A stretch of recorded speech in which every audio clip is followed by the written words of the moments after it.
तो कैसे हो साथियों। हम तैयारी कर रहे हैं एफएसओ की।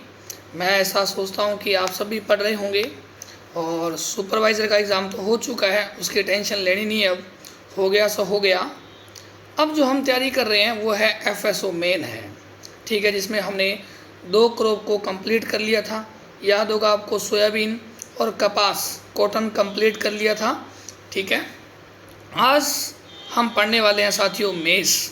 मेज़ यानी कि मक्का, जिया मेज़, है ना, इसकी बात करने वाले हैं। तो आप भी तैयार रहें, रोज़ का रोज़ एक पढ़ें, ठीक है। मैं भी रोज़ का एक पढ़ता हूँ, एक लिखता हूँ और एक पढ़ता हूँ। अगर आपको नोट्स सही हैं तो कमेंट करें, आपको नोट्स मिल जाएंगे।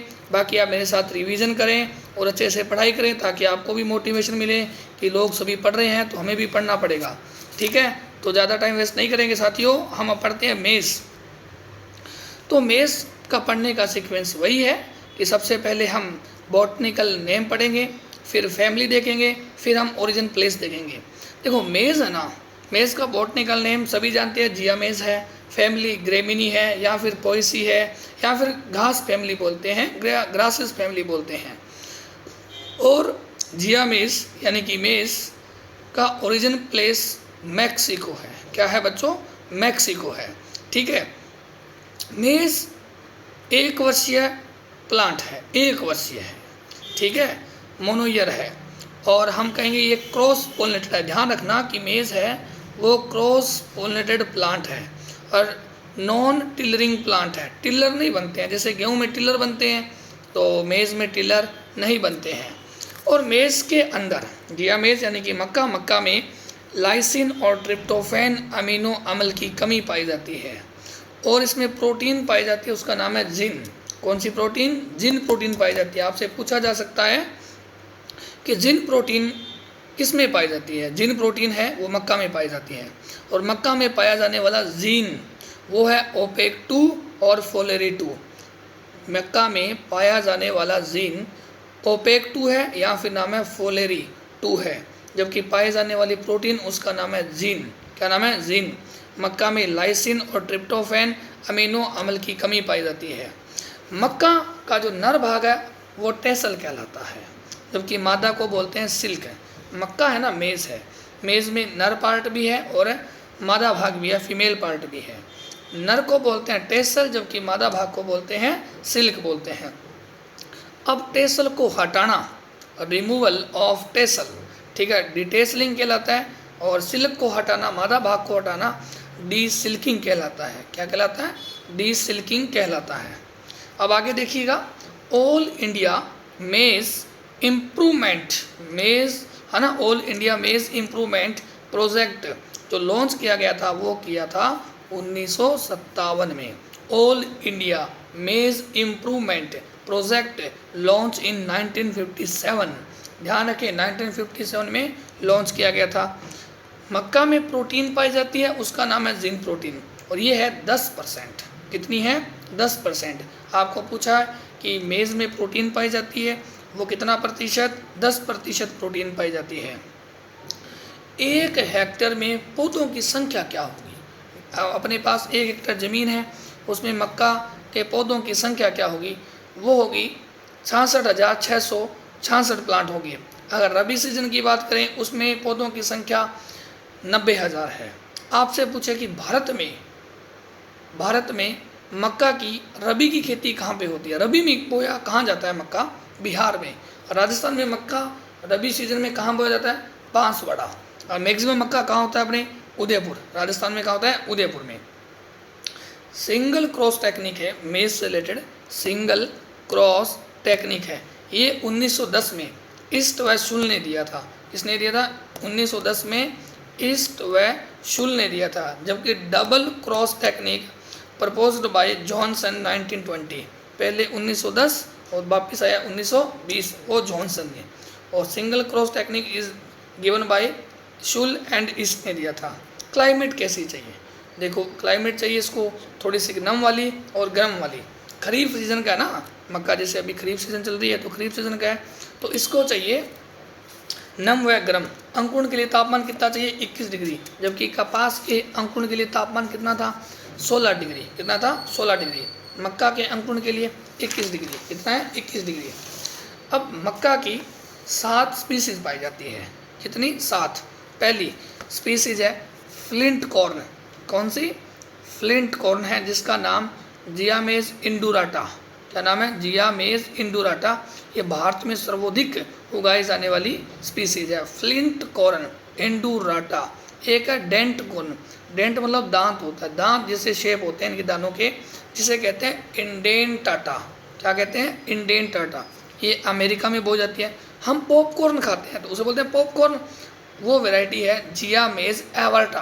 क्या बोलते हो? जियामेज एवर्टा, इंडेंटाटा, इंडुरेटा। इंडुरेटा इंडिया में सर्वाधिक उगाई जाती है भारत में, तो इंपॉर्टेंट है, याद रखेंगे। उसका फ्लिंट कॉर्न क्या है? Flint corn. और उसका बॉटनिकल नेम क्या हो गया? जियामेज इंडुरेटा। डेंट कॉर्न इंडेंटाटा, पॉपकॉर्न एवर्टा। स्वीट कॉर्न सेकेरेटा। क्या बोलते हो? जियामेज सेकेरेटा। पोड कॉर्न, पोड कॉर्न को बोलते हैं जियामेज ट्यूनिकाटा। क्या बोलते हो? ट्यूनिकाटा। ठीक है। सॉफ्ट कॉर्न, बहुत ही दाने सॉफ्ट होते हैं, आटे बनाने के लिए बेस्ट है, जियामेज एमाइलेशिया।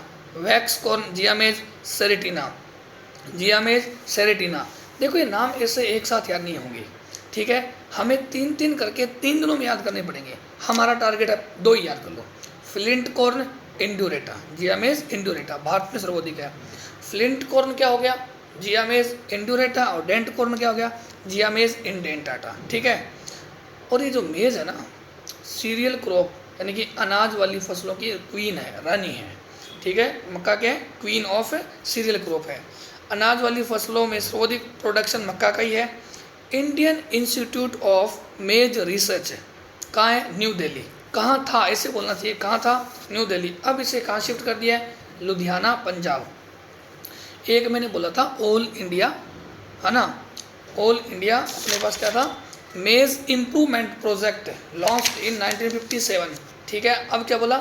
इंडियन इंस्टीट्यूट, है ना, इंडियन इंस्टीट्यूट ऑफ मेज रिसर्च नई दिल्ली में था, अब इसे शिफ्ट कर दिया गया लुधियाना में। कहाँ कर दिया है? लुधियाना में। ठीक है। अब वैरायटी की बात करते हैं। जबकि मक्का के अंकुरण के लिए टेम्परेचर 21 डिग्री था। जिन प्रोटीन पाई जाती है वो प्रोटीन 10% है। फोलेरी 2, ओपेक 2 इसमें जिन पाई जाती है। वैरायटी बात करते हैं। हाइब्रिड वैरायटी ऑफ मेज की बात कर रहा हूँ पहले मैं। हाइब्रिड वैरायटी ऑफ मेज, गंगा फास्ट, गंगा 11, गंगा 101, दक्कन 103 और रणजीत है। ये इसकी हाइब्रिड वैरायटी है मेज की। क्या है? हाइब्रिड वैरायटी है। ठीक है।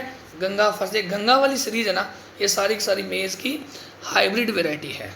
अब बात कर रहे हैं हम कंपोजिट यानी कि संकुल वैरायटी। ठीक है। संकुल में आती है अंबर, विजय, किसान, नवजोत, माही कंचन, माही धवल, नवीन, बस्सी सेलेक्टेड। ये इसकी क्या संकुल वैरायटी है? एक बार और, अंबर, विजय, किसान है, नवजोत है, माही कंचन, माही धवल, नवीन, बस्सी सेलेक्टेड, ये इसकी वैरायटी होगी। मैंने बताया था कि मेज के अंदर लाइसिन व ट्रिप्टोफैन अमीनो अम्ल कम पाया जाता है। अब कुछ ऐसी वैरायटीज़ बनाई गई जिनमें ये अमीनो अम्ल लाइसिन और ट्रिप्टोफैन भरपूर है, जैसे प्रोटीना। ठीक है। अमीनो एसिड प्रोटीन है। ठीक है। प्रोटीन बनाएंगे तो प्रोटीना शक्ति, वैरायटी का नाम है शक्ति। और एक रत्ना, क्या है? रत्ना। तो रत्ना वैरायटी मक्का की भी है, आम की भी है और धान की भी है। मक्का 3 लोगों की वैरायटी है। रत्ना 3 की वैरायटी है। रत्ना आम की भी है, धान की भी है, मक्का की वैरायटी भी है। वेरी वेरी इंपॉर्टेंट है seed rate, seed rate of मेज। सीड रेट ऑफ मेज हम बात करेंगे हाइब्रिड मेज की 20 से 25 किलोग्राम प्रति हेक्टेयर है। जबकि कंपोजिट संकुल की पूछे तो कम कर दो, 15 से 20। हाइब्रिड मेज की याद रखो, दूसरे की थोड़ा कम कर देना। हाइब्रिड मेज की जो सीड रेट है वो है बच्चों कितना है? 20 से 25 किलोग्राम प्रति हेक्टेयर। स्पेसिंग कितना रखना है? 60 × 25 सेंटीमीटर। स्पेसिंग कितना करना है? 60 × 25 सेंटीमीटर। मेज का स्पेसिंग इंपॉर्टेंट है। स्पेसिंग है ना, दूरी है ना, R/P इंपॉर्टेंट है। 60 × 25 है। मक्का को फसलों का ड्रोसोफिला भी कहते हैं क्योंकि मक्का पर सर्वाधिक रिसर्च हुए हैं। ठीक है। अब पानी कब देना है? जब टेसलिंग और सिल्किंग आए। टेसलिंग है जब पानी दो और दोबारा सिल्किंग पर दो। सिल्किंग मादा भाग है, टेसलिंग नर भाग है। डिसऑर्डर कौन कौन से हो जाते हैं मेज में? White bud of maize, zinc की कमी से होते हैं। White bud of maize zinc की कमी से होता है। तो हम अगर जिंक देंगे तो मक्का में white bud of maize disorder दूर हो जाएगा। तो ये जिंक देंगे हम 25 किलोग्राम प्रति हेक्टेयर में जिंक सल्फेट डालकर। ठीक है। अब इंसेक्ट कौन सा लगता है? एक तो लगता है स्टेम बोरर, तना छेदक, चिलोपार्टेलस, चिलोपार्टेलस लगता है, जिसकी लार्वा अवस्था हानिकारक है, डेड हार्ट कोज करता है। एक सफ़ेद लट लगती है, सफ़ेद लट बोल रहा हूँ मैं। तो इंसेक्ट कौन से लग रहे हैं? एक तो तना छेदक, तने में छेद कर देगा। दूसरा सफ़ेद लट है, जड़ों को नुकसान पहुँचाती है। ठीक है। और मक्का रबी में बोया जा सकता है और खरीफ में बोया जा सकता है। मेन है वो खरीफ में है। ठीक है। खरीफ में कब? जून जुलाई। और रबी में कब? अक्टूबर नवंबर। ठीक है। यहाँ पर हमारा मेज़ कंप्लीट हो जाता है। ठीक है। तो आप भी पढ़ते रहिए। ठीक है। ऐसे रोज़ पढ़ना है ताकि ढंग से याद हो जाए। कोई दिक्कत है तो आप मेरे से शेयर कर सकते हैं। ठीक है। तो मिलते हैं अगले क्रॉप के साथ। ठीक है। जय हिंद, जय भारत।